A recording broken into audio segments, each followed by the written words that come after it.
All right, Chris, how we doing today? Doing well. How are you? I'm good. I'm good. It's a little rainy here in Good one. Indianapolis, but I'm not letting that impact my mood. Beautiful here in Chicago. Oh, that's great. Right after I left, huh? Right after you left. Yeah, it was nice to have you here the other day. So you're putting me in the hot seat today. Is that right? That's right. I'm going to go ahead and we're a minute past now. All right. All right. Well, buddy, for another episode of our weekly webinar, where we're going to talk all things at the intersection of Web3 what's going on there and what the heck it has to do with loyalty. So I'm Chris Miller. I'm one of the co-founders of Flaunt. This is one of my other co-founders, Connor Kelley. Connor, give a wave. Happy to be here. Very excited. We are very excited about today, guys. So if you have tuned in with us previously, do things a little bit differently today. So a little bit different format. I'm going to spend most of the time grilling Connor with some tough questions, and in particular, I'm going to be asking him some actual questions that we've been getting over the past few months as we've been having conversations with loyalty marketers. We know that Web3 is new, it's complex, and everybody is at kind of their own stage in their own journey at learning about the space. And so we thought it might be useful for you to hear how other marketing professionals are sort of thinking about Web3, what questions they're asking. And then ultimately, our goal, as always, is to offer some useful perspective, leave you with a few key takeaways, maybe some things you didn't know before. And then, as we always do at the end, we're going to open up the floor. If you have any questions or things that Connor mentioned that you want to further clarify. So Connor. Chris, I'm a little nervous. I got to be honest. These are some meaty questions I think we're going to go through. Questions, and why not start with some of the meatiest ones? Is Web3, Connor, and what does it have to do with loyalty? Yeah. So, and all of the answers I'm going to give, I'm going to do my absolute best. I think that our industry is riddled with a lot of jargon, a lot of technical explanations. The answer to Web3 that I'm going to give is probably the most technical of the other answers, but here it goes. So the way that I think about Web3 is it's a new set of capabilities made possible on the internet that are actually powered by blockchain technology. And so these new capabilities, there's a really good, way or framework that has been passed around the internet where it refers to Web 1, the initial version of the internet, as read. We could read, the digital equivalent of magazines on the internet. Web 2 was read write, and some of the social media platforms, the ability to actually contribute to the content and have it be dynamic. And then Web 3 is referred to as read write own. And so these new set of capabilities on the internet made possible by blockchain technology ultimately boil down to owning and being able to transact digital stuff. That digital stuff can be internet native currencies and also other digital assets like memberships and tickets and avatar items and all sorts of other things. So that's the second part of the answer. And then the third part is that, like the internet, it's not owned by the infrastructure that sort of powers these new capabilities, is not owned and operated by an individual company. Lots of businesses build themselves using the internet, but they don't actually own the internet. It's this shared resource. And I think that's the third prong. So a new set of capabilities that involve owning and transacting digital things, and it's not owned by a single company. So that's my answer. The second question on here, so what does that mean for loyalty? Well, loyalty marketing traditionally is leveraging digital assets to introduce economic incentives and ultimately generate retention and brand loyalty. And so that is effectively what is unlocked with Web3, owned digital items and the ability to transact and actually have custody and have full full ownership, meaning I can trade it, I can hold on to it, I can do what I want with it. That's the most valuable kind of digital asset. And so for loyalty marketers, like this just represents a really, really powerful new tool that they can use to solve loyalty marketing problems. What do you think about that, Chris? I think those are great answers, but I think they segue very well into the next question, which is, what's unique about this? You talked about the idea of read, write, own, and ownership being a core component. But as you well know, Connor, one of the questions that we most often get from loyalty marketers is like, what about this new thing can I not do with my old thing that seems to be working pretty well in a lot of cases? Yeah, I mean, this is, I think there are existing problems that you're always trying to solve as a loyalty marketer, that this introduces powerful new ways to approach those problems. So the three ones that I've effectively boiled down are emotional loyalty. The traditional like loyalty marketing, I think rational loyalty is something that is relatively easy to do. It can be done with numbers and discounts and benefits, but it's really, really hard to differentiate. I think you've put this really well in some of our past webinars. And so when you leverage Web3 and technology and some of these new tools, you can, like I mentioned, make them tradable. And so when they're tradable, and they're also, because they're part of this new shared infrastructure, they are publicly visible and displayable. You introduce this new, and if you attach those tradable memberships with benefits that you offer to whoever happens to own that, it sort of transitions the customer relationship to something resembling a shareholder. And that is really powerful. So you have the ability to generate increased emotional loyalty and have people think about your business and your brand like an owner. So that's one approach to the emotional loyalty problem.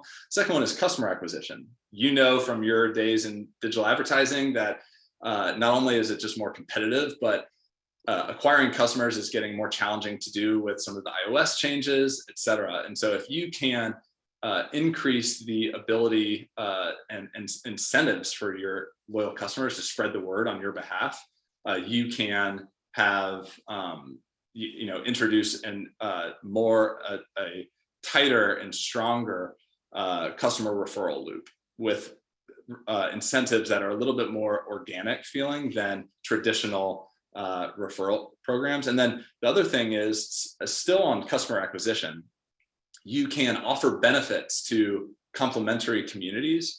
And so that also, because these are publicly verifiable and anybody can say, oh, Chris is a Delta, membership holder, if that membership was powered by Web3. A complementary brand can say, oh, I'm going to add extra benefits to Delta. And that really gets into the third one, which is partnerships. A lot of times those types of partnerships I was just describing are really, really expensive. And that can be done so much easier or more easily with Web3 technology for the reasons I just described. So emotional, I think that customer acquisition and partnerships. Yeah, I think that last point is a really crucial one, Connor, because we see all the time brands forge partnerships with their loyalty programs. Delta and Starbucks just announced one. I think it was last week. Yep. But as you can imagine, that partnership probably came together over a series of months, if not longer. Requires very expensive technical integrations between the two brands, and just a requirement to be very strategically aligned. Whereas what some of this new technology is creating is the opportunity for that to be done in seconds and very seamless, and in certain cases not even require the two brands collaborating on it at all. Although I think we would still generally be in favor of that where it makes sense. Yeah. So that's really helpful. One of the things that you mentioned in there, Connor, was just the idea of NFTs representing or these Web3 digital assets, which for many of us on the call, NFTs is what we're talking about there. It's public. Why might I want, as a brand, want my memberships or points to be tradable, or my customers' loyalty status to be public. I understand the value for them, but as a brand, pause. So I'm curious how you might answer that. Yeah, I think that one of the this is a great question. This question that we get all the time, as you know. And so one of the ways I sort of frame my answer to this is let's focus on tradable first. Doing exactly what you are doing right now with your current infrastructure and your loyalty program, maybe having tiered sort of memberships and statuses and point systems, and just porting that all to this new Web3 infrastructure is unlikely to be your best path to success. So that's the first thing that I would mention.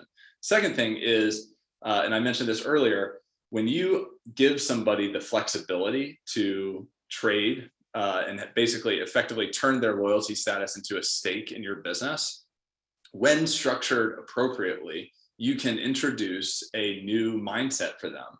Holding on to that loyalty status that they've earned and deciding not to sell it is effectively an investment. They are invested in you, and they are more likely to talk about you, because making sure that tradable, membership is a marketable asset is important.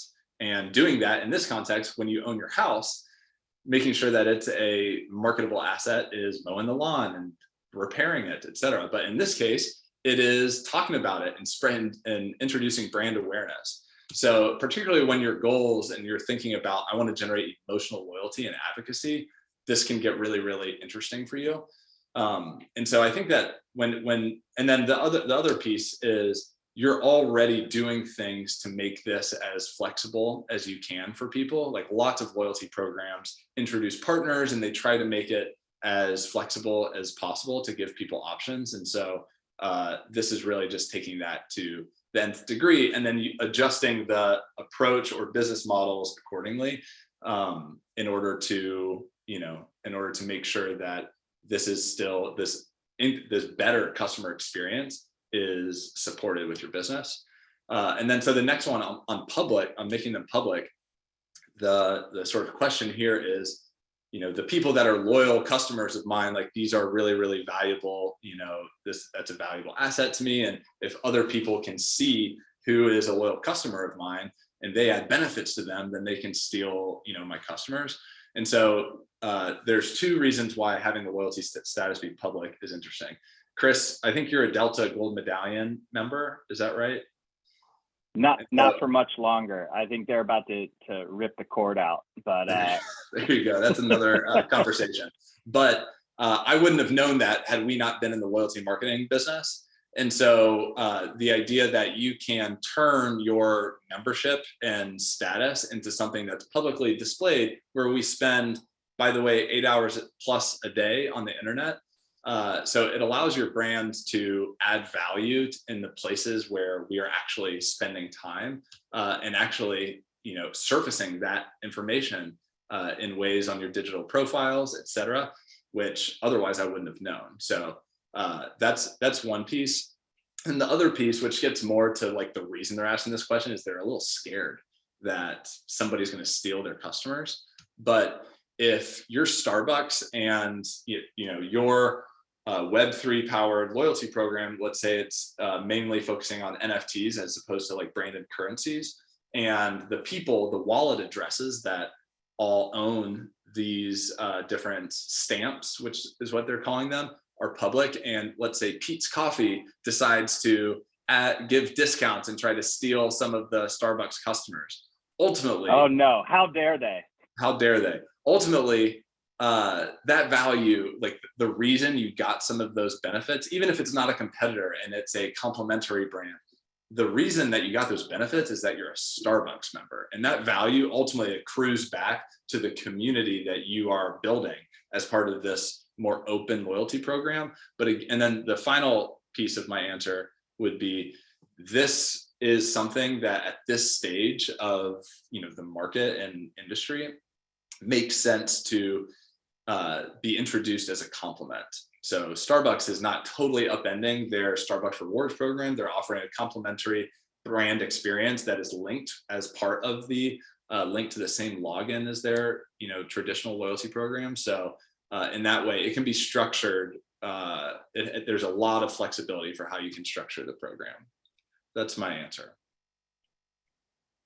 You said so many valuable points in there. There's one that I want to really accentuate and hope that the folks listening will take home with them. And that's that you said, quote, holding on to it, investment in you, the brand. Meaning if I have the option to sell or trade my membership and I decide not to, that's an active decision and creates more loyalty and ultimately mind share because of the liquidity of that asset. And so, from the world that I come from in digital advertising, share of voice was a metric that we would commonly look at. Brands pay top dollar to buy homepage takeovers or roadblocks on certain websites so that they can have 100% share of voice for however many hours it is on whatever day it might be. Yeah. I think there's this new concept that emerges with Web3, which is share of wallet. And to me, share of wallet represents share of mind. And the idea that if this is something that I own, that I have the opportunity at any given moment to sell or trade, but also that could add value to me in other places around the internet or with other brands, not just with that brand, you're ultimately just increasing the mind share that you have as a brand with that customer. And that's basically half the battle in earning somebody's customer loyalty. So, yeah, man, so many great points in there. That's brilliant. I hope you have that written down somewhere. Yeah, well, we're recording this, thankfully. Good. Okay, another one that we get is this is my favorite. Aren't NFT people just kind of bros?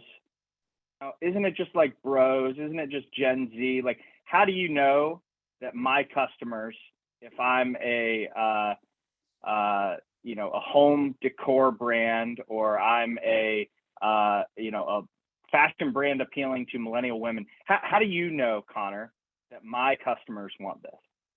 Yeah, this is great. And I have two pieces to my answer. One is they don't want an NFT, like, period.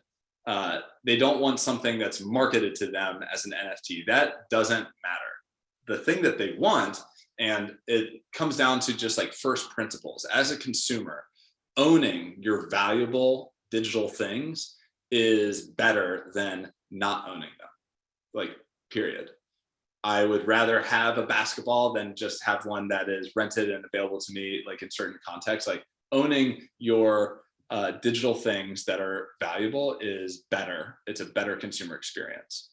And so the way that we'd advise brands to think about this is not having the word NFT possibly anywhere in the way and when you are implementing this. The valuable thing is not the NFT. The valuable thing is the membership and what it unlocks, and the fact that you own it and you have flexibility and it can add value to you in brand new places. That's what's valuable. It has nothing to do with the acronym and all of the stereotypes that come with NFTs.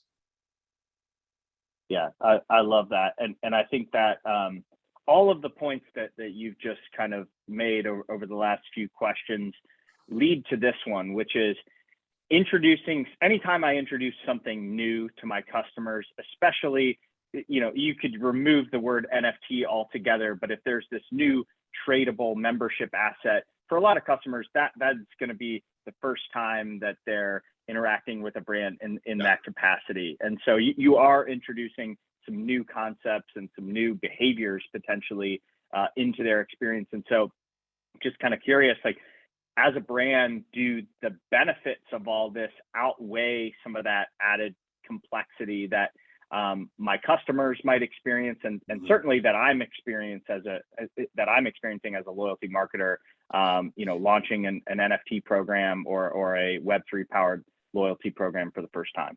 Yeah, and I mean, this is Web3 aside. This is a question that you have to ask yourself in any just product or an experience, is adding some new bell and whistle and feature of a digital product, is it outweigh the sort of tax on the customer when they're trying to figure out what it is, what the valuable things that they can do. So this is just an overall question you should ask with any investment.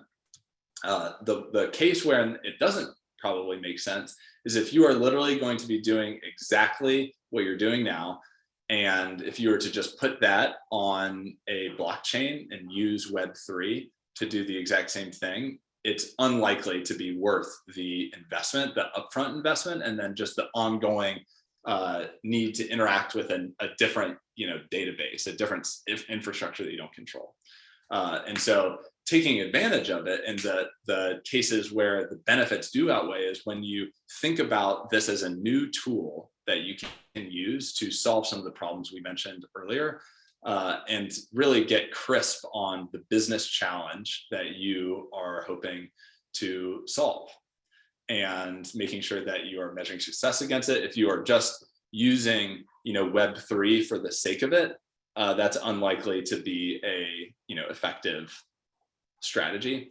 But it's really using this as a new tool and adapting the strategy that you are planning to apply to it, and have it be different than what you are doing today, and maybe complementing what you're doing today and just figuring out how to get started.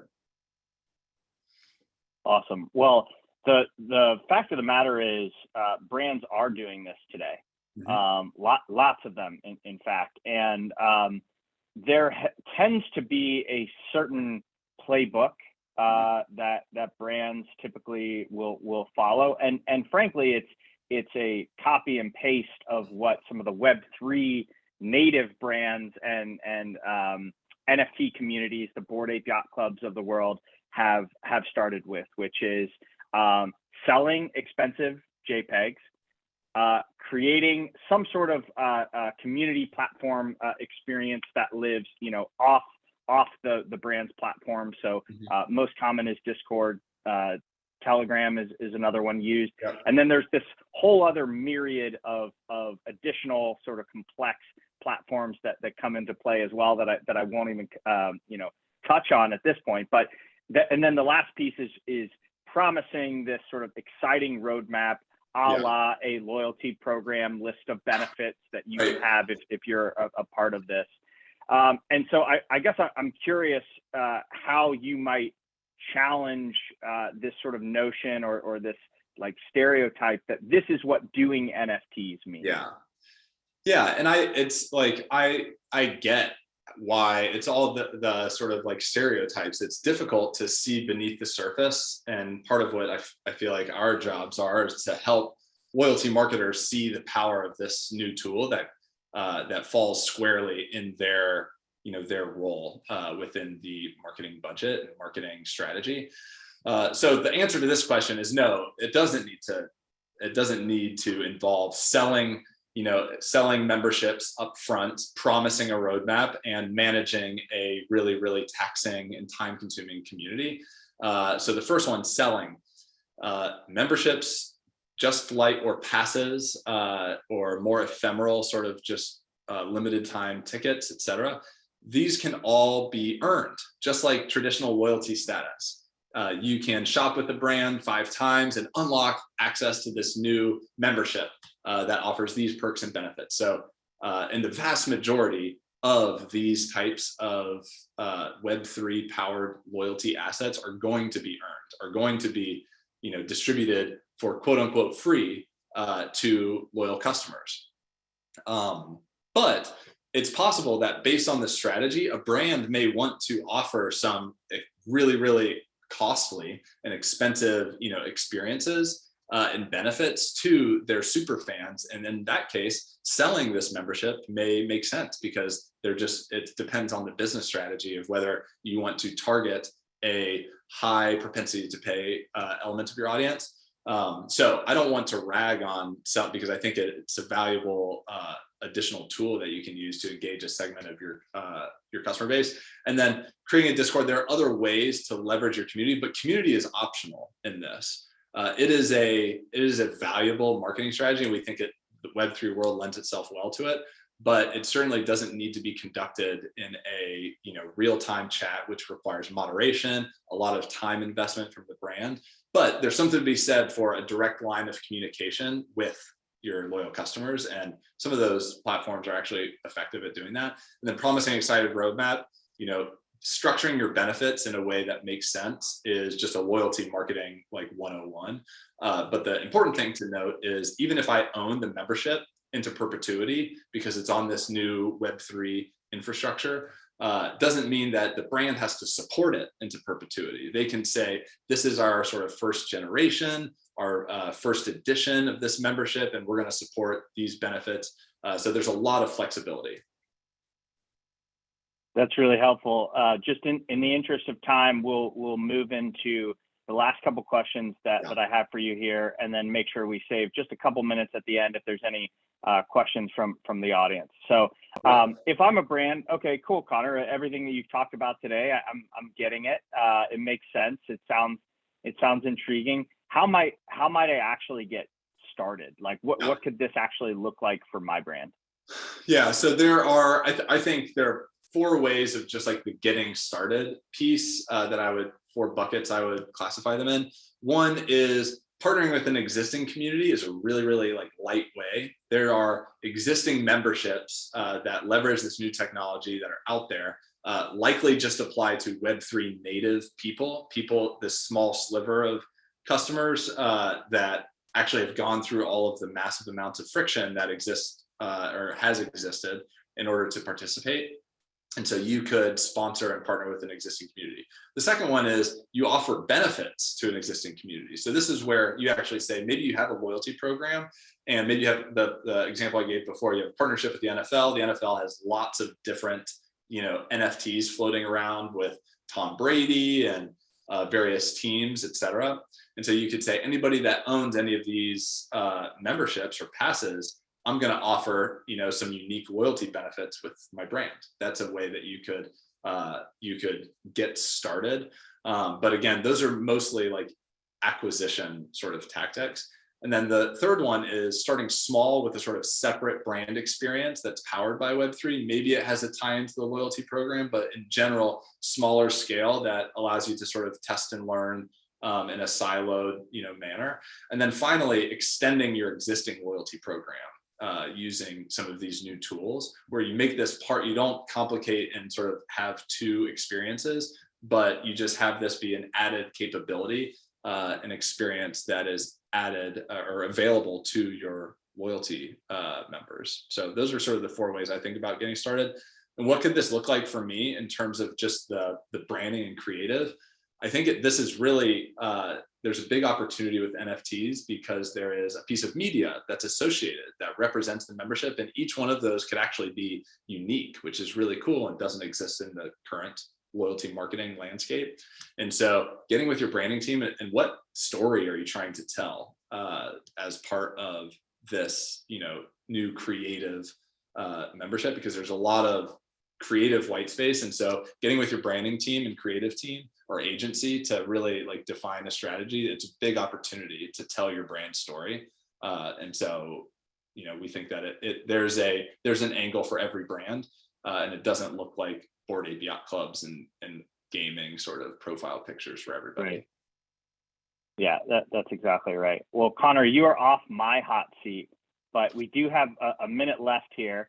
Well, don't get too comfortable. I would love to, since I'm sharing my screen, you might have to peep the chat. If there's any questions that anybody has or further clarifications based on something Connor mentioned today, do feel free to drop them in the chat, and we'll make sure those get answered. And then in the meantime, I'm just gonna, share a few QR code links that link out to different Flaunt properties if you're interested in getting in touch with us and learning more, or you can always contact us at contact@flauntnft.xyz. So Connor, are there any questions in there? No, there aren't any, but if we're at time, if there are any questions that you do have as a follow-up, shoot us an email at contact@flauntnft.xyz. We'd be happy to help. Thanks everyone for joining us. Amazing. Thank you, everybody. Have a great rest of your day.